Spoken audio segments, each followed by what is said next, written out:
Good morning and welcome to our webinar. I am Michelle Burton and I am the principal owner of CoreTech Revolution. I have over 20 years of experience in healthcare and technology and have had CoreTech for about 15 years. We work primarily with healthcare and technology companies of a variety of sizes to help them achieve their goals. I would like to introduce you to Jane Niederberger. She is also an experienced healthcare executive with over 30 years of experience in the industry, and she has been working with CoreTech for the last several years as a partner in the strategy side of business, helping our customers and clients just really reach the next level from a success perspective. Today, Jane will be talking to you about our third webinar in a four-part series where we're going to discuss some common leadership and management mistakes and how you can avoid them and just, again, take your team to achieve higher results. If you have any questions throughout today's webinar, please feel free to use the Q&A section of the webinar. You can type your question in right there, and then Jane and I will respond to it as we have the opportunity to do so throughout the webinar. With that said, I will turn this over to Jane. Good morning, and thank you for joining us today. Today, we're going to talk about common mistakes made by leaders and managers. But more importantly, how do you know that you're making the mistakes, and how do you prevent making the mistakes? And then ultimately, we'll end with the impacts of mistakes on leadership and management. So being aware of potential pitfalls really helps us as leaders to plan for and sidestep many mistakes before they occur. So today you'll learn how to recognize and avoid the most common mistakes. We actually feared having an entire webinar dedicated to mistakes. And yet, as we talk through this whole presentation, we're also going to talk about recognition and avoidance, which is more important in many ways than the mistakes themselves. And by now, hopefully, you know your leadership style. I hope that you've taken the Core Value Index. If you haven't, it's on our website. Please take it, because this will give you a better appreciation of your strengths and opportunities, which are very important to keep in mind as we go through potential mistakes. The areas that you may be weaker in are those areas that we're all more likely to slip up in. And so have a better awareness of that just lets you avoid it more easily. Because at the end of the day, we all make mistakes. We're human. Whether you make it as a leader, a manager, a coach, a parent, we're just not perfect. Much as we may like to think we are, we really aren't. So let's talk about some numbers. First one, employees quit bosses, not their job. Isn't that sad? I'm sure we have all had that boss that we absolutely hope and pray for them to go on vacation, because then we can really do our job the proper way without having them looking over our shoulder or telling us how to do things. How many times have you done the happy dance when there was a reorg or a realignment in your organization and you got a new or better boss? Does your staff feel that way about you? Are they happy when you're gone? Do they look forward to you going out of town or going to a conference? An example of this is in one of the very large companies I worked for. It was very common to reorg every 2 years or so, just with the changing markets and the needs, and to refresh leadership, quite frankly. And I had always benefited from it for the most part. Worked with great people, had nice opportunities. But in the last reorg, I was going to report to one man who incidentally I had hired several years prior to that. But he had a way of presenting one face to senior managers and a different face to subordinates. and they were diametrically opposed, complete opposites. He had his staff sleep with their pagers. This is a time when we still use pagers or cell phones under their pillow, so he could call them in the middle of the night if he needed changes to things or if he needed a status. And I'm really not exaggerating. So that was going to be my new boss in the last organization. And knowing myself as I do, I thought we would maybe make it a week before I get fired or I hurt him or something really bad happened. So I just had to make the decision that it's time for me to leave the organization. I would be that miserable. And I would make everybody around me that miserable. So that's the kind of bosses we're talking about quitting. They don't have to be that bad, but sometimes that can be the tipping point. 79% of employees quit due to lack of appreciation. If no one notices what you're doing, how rewarding or meaningful can your work really be? We all like to be appreciated and recognized for our contributions. That doesn't mean we need a drum roll and a big announcement and balloons saying you did a great job.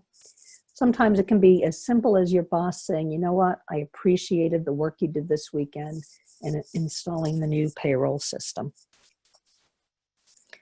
Think back to a boss who did this really well for you, who you knew always was aware of what you were doing and appreciated it. How do you compare to that boss? Is there an opportunity to do even better? 58% of managers said they didn't receive any management training. Sadly, this isn't surprising.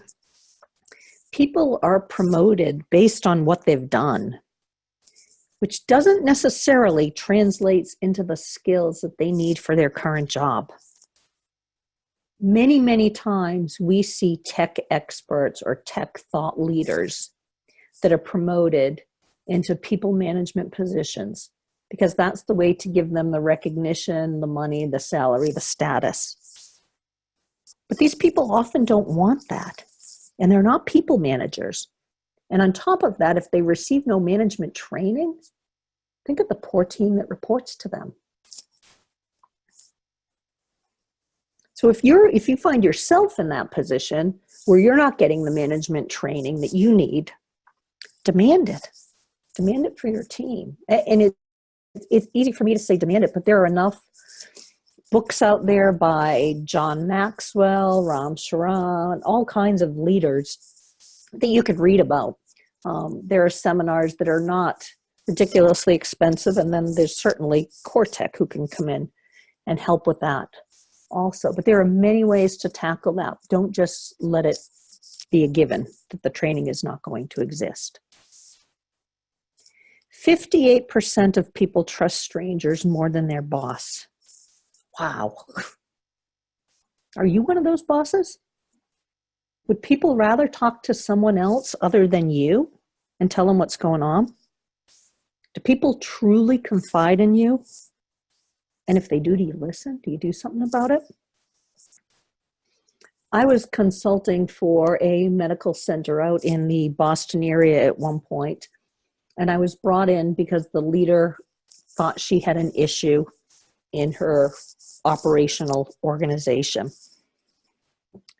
And what I found out in a very short time, and I mean hours for the most part, is people would confide in me.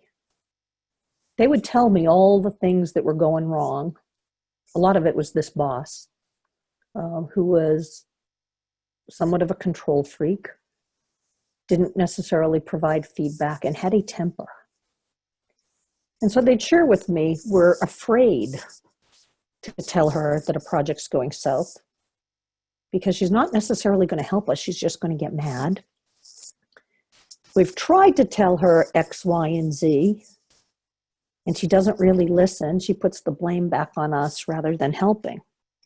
Now, the fortunate part for me is I could go back to this leader who happened to be a personal friend also, so I had credibility with her, and I could have the conversation. Here's what's really going on in your team. And I have to say she was absolutely blown away, had no idea these issues were going on, and she was hurt that nobody would talk to her. So we separated the issues, what she needed to do as a person and a leader to build that trust with her team so that they would talk to her, and it wouldn't happen overnight. She needed to do the good behaviors after they confided in her. But we got things moving along. And people would still confide in me long after I left the company with a, can you tell her we need her to do blah, blah, blah. So it's not as uncommon as it sounds to confide in a stranger, if you will. Managers account for at least 70% of the variance in employee engagement. I have lived this in a very large company, several large companies. The better the manager, the happier the staff with just about everything. Think about it. How often are you sitting in an environment and you hear another team laughing? So why are they happy and we're not happy over here? Why does Sally get to work from home and I don't? Why do they have celebrations when they've accomplished something and our team doesn't? Why does their manager walk around and sit down and help them shoulder to shoulder and mine sitting in an office with a closed door? Think about that. The stronger the manager, the happier the team. It lifts the entire organization. And are you one of those managers that's creating positive engagement as opposed to not so positive engagement?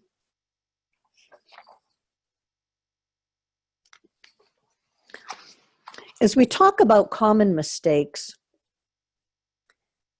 we've talked about how the lack of goals negatively impacts people. People need to know expectations. They can't achieve what they don't know about. Do you have clear goals outlined for your organization? Do they know what they are? Are you sure?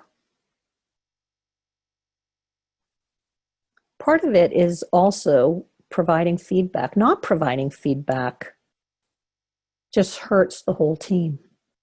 Because think about it, if someone's off base and no one's telling them, they're just drifting further and further away. It's just going to get worse. And the further you go, the harder the correction is. One thought is to ask people on your team, where are they in terms of their goal achievements? If they know that it's important enough to you that you're asking them, it'll be important to them. If you walk up and you say, so how's the implementation at Hancock Hospital going? And they give a high-level answer and you say, so how do you know? Are you getting feedback from the hospital? What are your metrics? How do you know how you're doing? That generates a whole different mindset in your employees' brain and how they're tracking. And they know you care now. Being too hands-off or too friendly are both issues because we really need a balance. If it's too friendly, it looks like favoritism. Too hands-off looks like you're setting someone up to fail. And everybody will be looking with, what are they doing? They're going to let them fall off the cliff, or what's going on over there?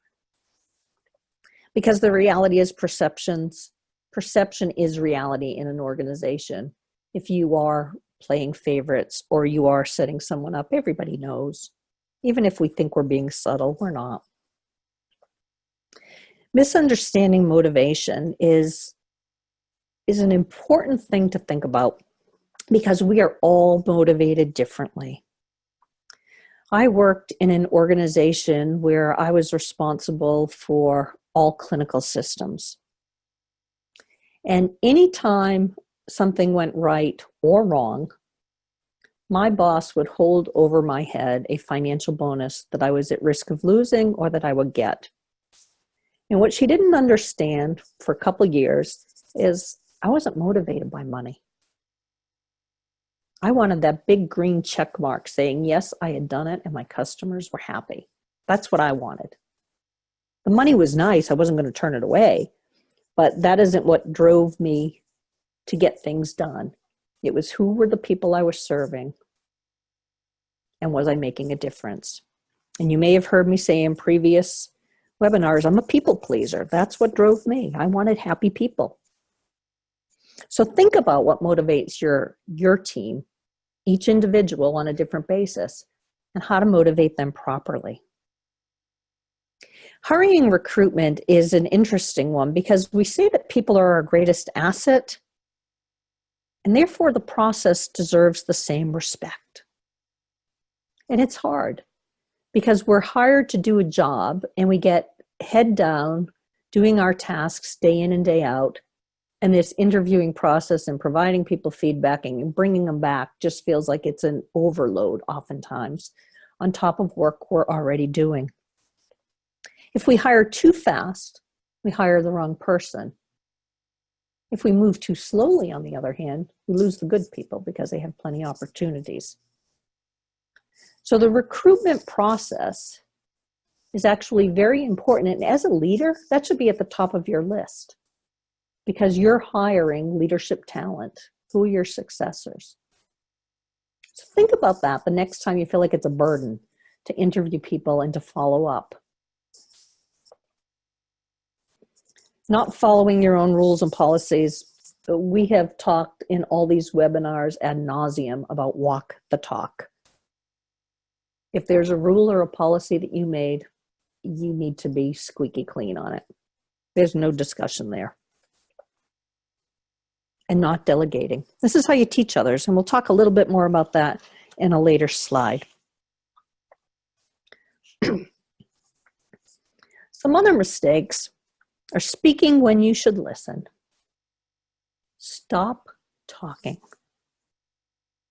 Watch your team and listen to what they're saying and watch the interactions.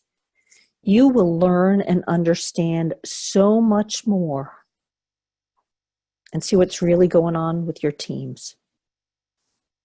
Most of us listen to respond. We're forming the response in our head as opposed to listening to understand.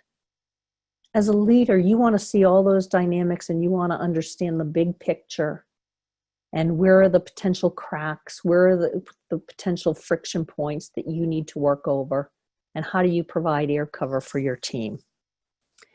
Check out our blogs on our website to read a whole lot more on this topic. Another leadership mistake are promises. Don't make promises you can't keep. Promise made, promise kept. Follow through. It's absolutely critical.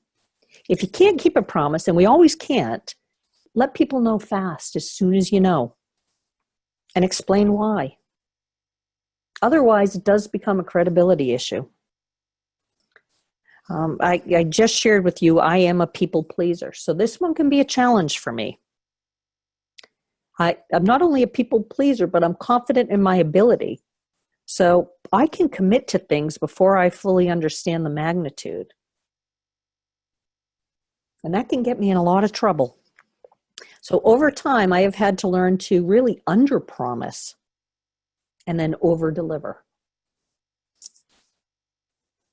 Many times, CoreTech is actually hired as a result of a management team over-promising and under-delivering. And Michelle, I think you can provide some examples of this. Yeah, absolutely. So there have been, I can't even tell you how many occasions where, you know, a management team, they get in front of their board of directors, or they're just doing planning for the year, and they have these amazing, lofty goals. And so they commit to things, but they aren't the folks who do the work, right? The management team guides the work, they lead the work, but they're not, you know, in the weeds every day doing the development or the physical day-to-day work involved. And so what happens more often than we'd like to admit is that as leaders and managers, we commit to things within certain time periods, and we haven't fully understood the impact of, you know, what we're asking for and the timing that's going to be associated with it. And so their team will begin to do this work, but they're they're nervous or afraid or don't want to fail, or they have goals tied to it, all the things that Jane has already mentioned, to share with the leadership team that they're not going to be able to achieve it in the time frame that they've requested. And so a lot of times what happens is CoreTech ends up being called in. We're known for, being able to get the job done, and we go in there and we really just heads down get folks focused. And we're also able to help guide the team, both the management team, to understand that they've overcommitted themselves, and the team of people doing the work to help them communicate with the management team. And so we're also, bridging a gap in that area to ultimately help get the project to a successful completion. And so it's just really important to understand whether you're on the side of the equation that's doing the work or the side of the equation that's requesting the work. What are you asking for? What is the commitment there? And giving your team the freedom to be able to push back when it's necessary for them to push back, and when you need to push your team to achieve something, and when you need to listen to your team that what you're asking for might need to be adjusted to support the goal. Okay. The next one is maintaining the status quo, and we have talked about that during this whole series, that as leaders, we need to be moving forward. Unless an organization is winding down or shutting down, we need forwards progress. Status quo counts as backwards progress, if you think about that. But let's talk a little bit about misdeeds, being afraid to punish misdeeds. People need to be held accountable. It's not fair to others if we don't, because again, everybody is watching. At one point, I was managing a regional organization where I had vice presidents in a variety of different states. And I had hired a fairly new VP out on the East Coast to take over leading a tech team out there. And I was hearing feedback in very roundabout ways, and I was experiencing it myself, that she didn't seem to be showing up for work. She wasn't meeting with her team, and that was a big part of her job, was development. She wasn't showing up to meet with our internal customers and clients and get things done. And there could have been a variety of reasons why, but there were too many things bubbling up that just weren't adding up. So I ended up flying out there one day and letting her go. She was shocked, because she thought, well, it's really not a big deal. They're grown-ups. They should know their job. My reaction is that's what you were hired to do, is to help them and lead them. If you're not here and you're a new leader, how do they get to know you? But the curious part of all that is after she had left the building, I probably had 25 to 30 people come up and thank me. We knew she wasn't working out, but you're 1,000 miles away and we didn't think you had a clue. And we were trying to figure out, how do we let you know without getting you ticked off at us? Would you really believe us? And would you do anything if you knew it? So that was a curious reaction for me. That was very telling, that they were watching and they were watching me. But then they thanked me ultimately for making that call. Withholding bad news is another mistake.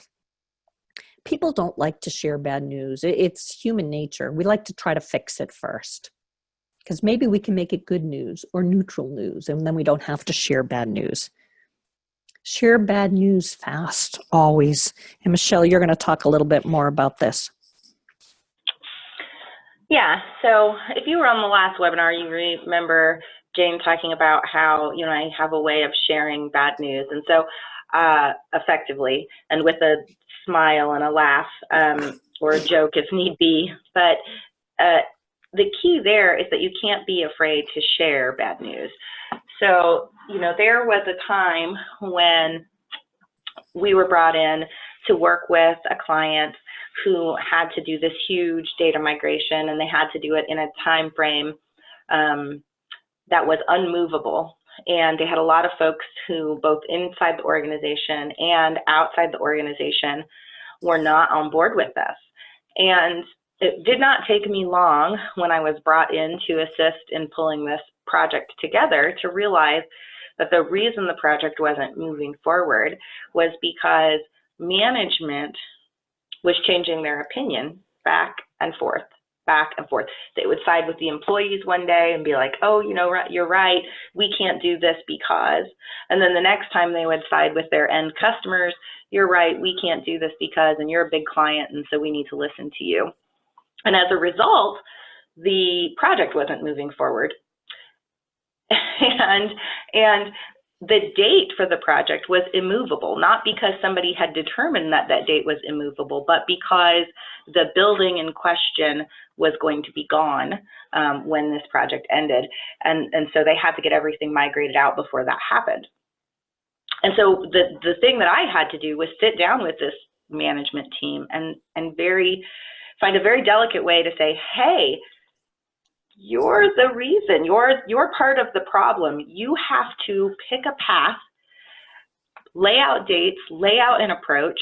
You know, I can help with that, but then you have to stick to it. You can't listen to your customers and change timing because they want you to. You can't listen to employees and change timing because the work is difficult. You know, this end date is not moving, and so we have to determine what the path forward is, and then we have to stick to it, and then you have to communicate that out in whatever way you need to communicate it out, but you need to be consistent. And I needed to tell them that message, which was very complex and difficult to share, in a way that they heard it and understood it, and quickly, because like I said, their date was not moving. And in fact, they listened to me, they heard me, they made those changes. And while the project was difficult from that point forward, we did successfully achieve it. We did successfully achieve it before the immovable date approached. So ultimately it was success, but it was very difficult. And had I drug my feet in delivering that message, the outcome would not have been nearly as successful. So true. And working in isolation is the other one we have. Now, if you've been paying attention to and managers, our leaders are all how do they create more synergies going forward? And so you really need to be thinking about being part of a bigger organization and understand and acknowledge the relationships to move everybody forward. So Michelle has an example of one of her consulting experiences in bringing partners to the table. Yeah, so it's always really difficult when you work with partners because what can happen is if things aren't going right, you have a lot of finger pointing, right? You have folks who are like external to the organization saying, well, we didn't do that because they're trying to save face. You have management saying, well, it's not our fault that your software is not working. And so what we try to do when we go into an organization is just help everyone appreciate what everyone else brings to the table. And, you know, there's an example of a couple folks that I've worked with that have a very unique relationship. And what they fail to understand inside that unique relationship is that the party who brings the finances to the table and engages the other vendor, right, or partner, they are the owner of the project. And the vendor or partner that they've brought in and are paying to do the work, they need to view that primary finance holder as the owner of the project and realize that that person is their customer. What often happens is vendors will try to, or partners will try to act like they own the project and get to tell the customer what to do. And it's just not the right approach for anybody involved. It creates negative feelings and just harm, general harm all the way around a project.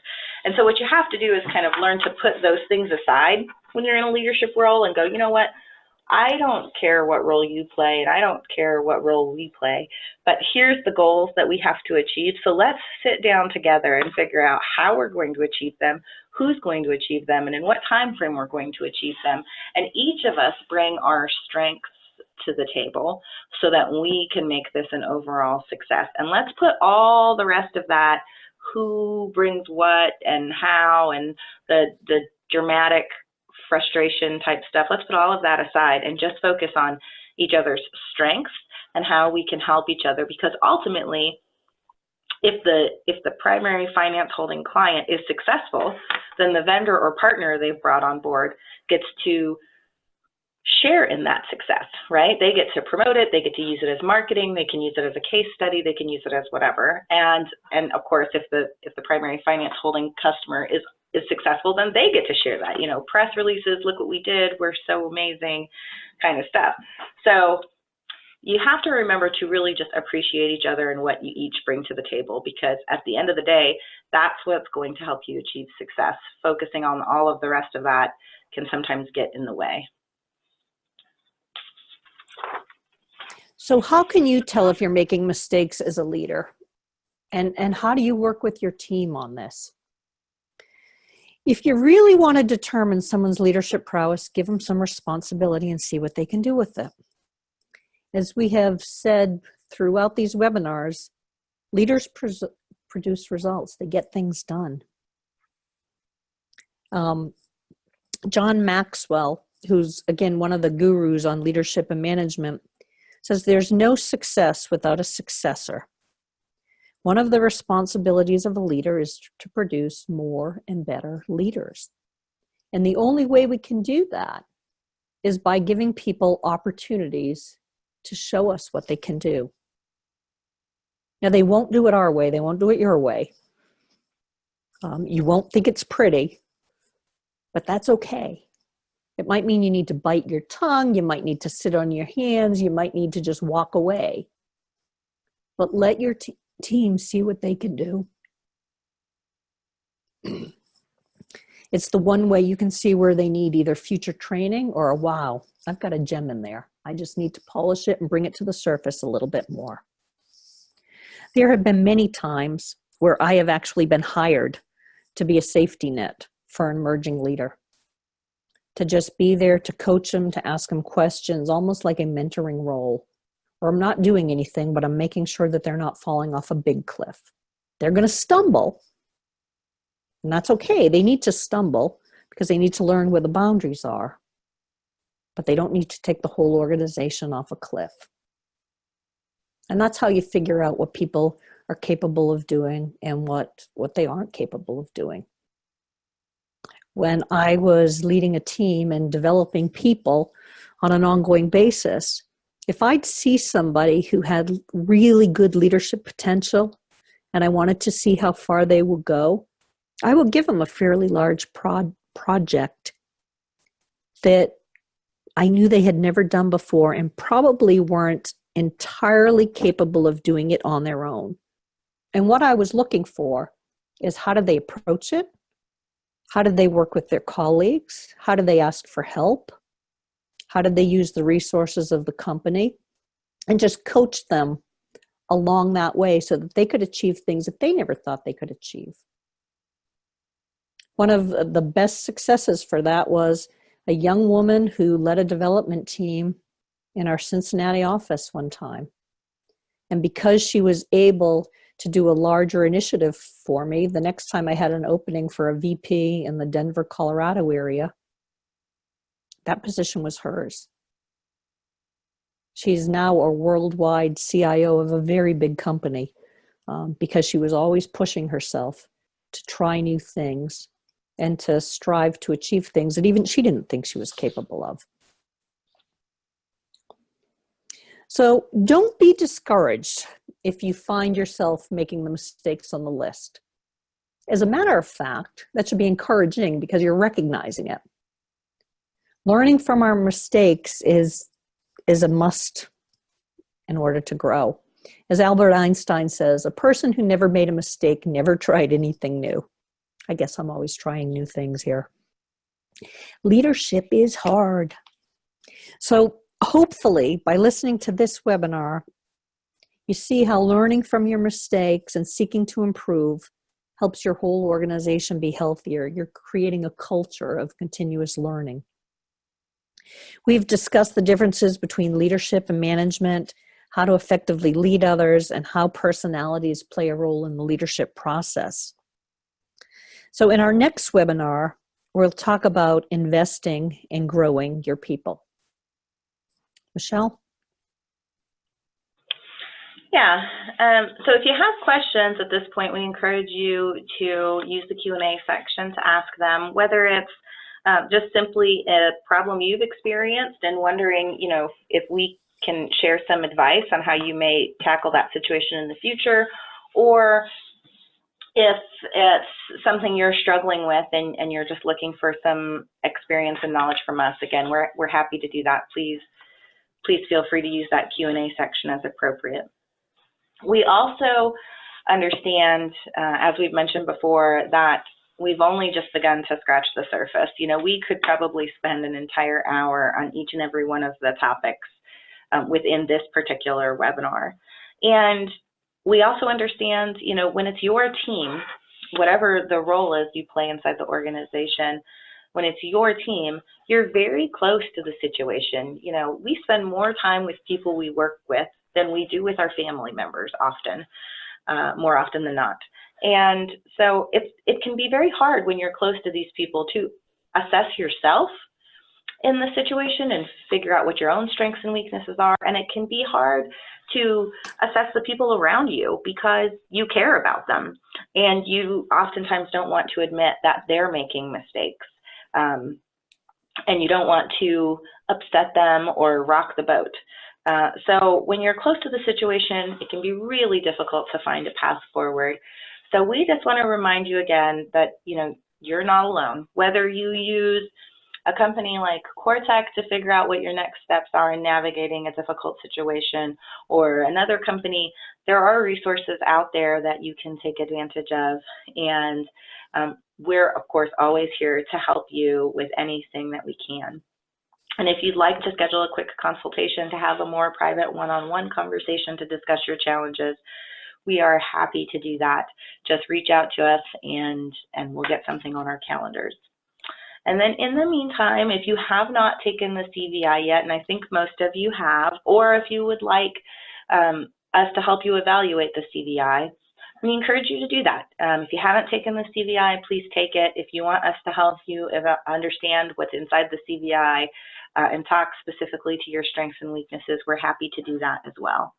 And then, of course, we encourage you to sign up for the fourth webinar in the series, which is going to be more specific around growing your people. Why do you need to spend time growing your people? How do you grow your team? And what are the benefits you get from growing your team?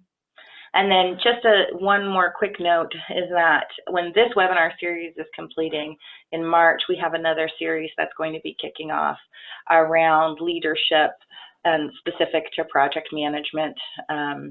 If you don't have project management inside your organization, how you would go about getting that, understanding the best type of project management, and then some specific tips for hiring the right team to bring on board to help you achieve your project goals. So thank you for joining us today. If you have questions, please feel free to chat them. And if not, we look forward to talking to you again on our next webinar.